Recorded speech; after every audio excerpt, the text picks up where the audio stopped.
টিহুবাসী ৰাইজক মই আন্তৰিক কৃতজ্ঞতা জনাইছোঁ।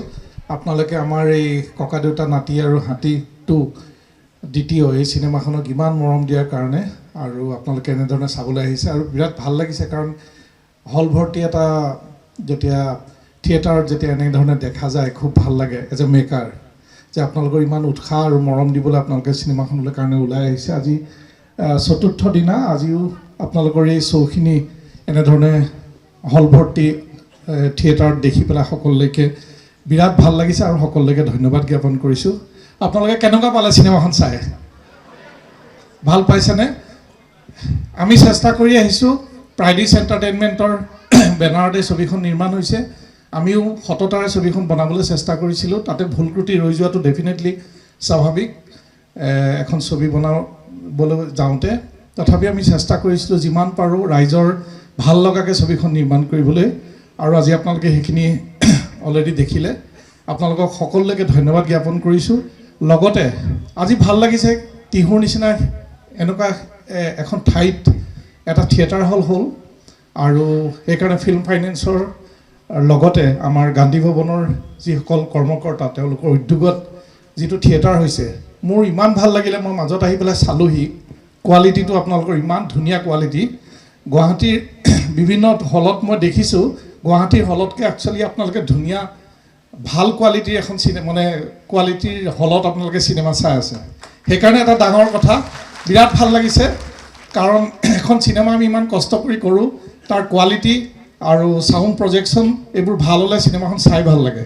তো মই তেতিয়া দূৰৰ পৰা এইখিনিৰ পৰা যেতিয়া চাইছোঁ, ইমান ধুনীয়া এটা কোৱালিটি চিনেমাখনৰ পাইছোঁ, যিটো আমি একচুৱেলি চিনেমাখনত প্ৰজেক্ট কৰিবলৈ গৈ আছিলোঁ। সেইকাৰণে আপোনালোকক ধন্যবাদ জনাইছোঁ, আপোনালোকে ইমান ধুনীয়া হল এটা ৰাইজক উপহাৰ দিয়াৰ কাৰণে। বিশেষ নকওঁ, আপোনালোকে যদি ছবিখন ভাল পাইছে সকলোকে ক'ব, যাতে মানুহে আহি থাকক, চিনেমাখন উপভোগ কৰি থাকক। ধন্যবাদ। প্ৰীতি কংকনাই তেওঁৰ অনুভৱ অলপ ব্যক্ত কৰিব। ধন্যবাদ। ভালে আছে সকলো?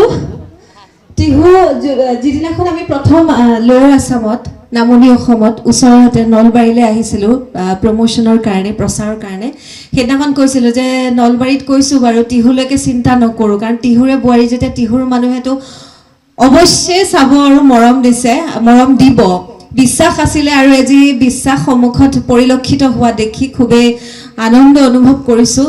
খুব ভাল লাগিছে। আপোনালোকৰ সদায় আশীৰ্বাদ আৰু সঁহাৰি মৰমবিলাকে আমাক জীয়াই ৰাখে, সদায় ৰাখিব। আৰু ছবিখন যদি চাই ভাল পাইছে, সামাজিক মাধ্যমত অলপ দুই এটা ভাল লগা অনুভৱো ক'বতো, চব মনে মনে ঠাণ্ডা হৈ গ'ল। আশীৰ্বাদ কৰিব সদায়। টিহুৰ বোৱাৰী হিচাপে আপোনালোকৰ সন্মুখত এইখিনি কথা, এইকণ সন্মান দিয়াৰ বাবে সদায় আভাৰী আৰু কৃতজ্ঞ হৈ ৰ'ম। গোটেই টীমটো আমি আহিছোঁ, বেছি দেৰি নকৰোঁ, গতিকে আপোনালোকক লগ পাই থাকিম। সকলো ভালে থাকক। পোনপ্ৰথমে এই প্ৰেক্ষাগৃহত উপস্থিত মোৰ অতি শ্ৰদ্ধাৰ চিনেমা চাই ভাল পোৱা দৰ্শক মণ্ডলী, বিশেষকৈ কণকণ মানিহঁতক ইয়াত উপস্থিত দেখি খুবেই গৌৰৱ অনুভৱ কৰিছোঁ। বিগত কিছু বছৰৰ পৰা সপৰিয়ালে উপভোগ কৰিবলগীয়া চিনেমাৰ কিছু অভাৱ ঘটিছিল। সদায় হয়তো নৱপ্ৰজন্মই বিচৰা বিষয়বস্তুখিনি চিনেমাত প্ৰজেক্ট কৰা হৈছিল, তেওঁলোকক আপ্লুত কৰাৰ প্ৰচেষ্টা চলোৱা হৈছিল। কিন্তু এটা দীঘলীয়া বিৰতিৰ পিছত সপৰিয়ালে উপভোগ কৰিব পৰা এখন খুব পাৰিবাৰিক আৰু অসমৰ গুণ, অসমৰ অনুভৱ থকা এখন কথাছবি নিৰ্মাণ কৰা হৈছে। আৰু সেই চেষ্টাটো যে ব্যৰ্থ হোৱা নাই, সেইখিনি প্ৰত্যক্ষ কৰি খুব গৌৰৱ অনুভৱ কৰিছোঁ। ইতিমধ্যে মই কথা পাতি আছিলোঁ দয়াৰাম বৰ্মন খুৰাদেউৰ লগত। তেখেতে এটা কথা কৈছিলে যে টিহুৰ পৰা যদি নাটক ভাল হোৱা বুলি উচ্চাৰণ হয়, নাটকখন সফল।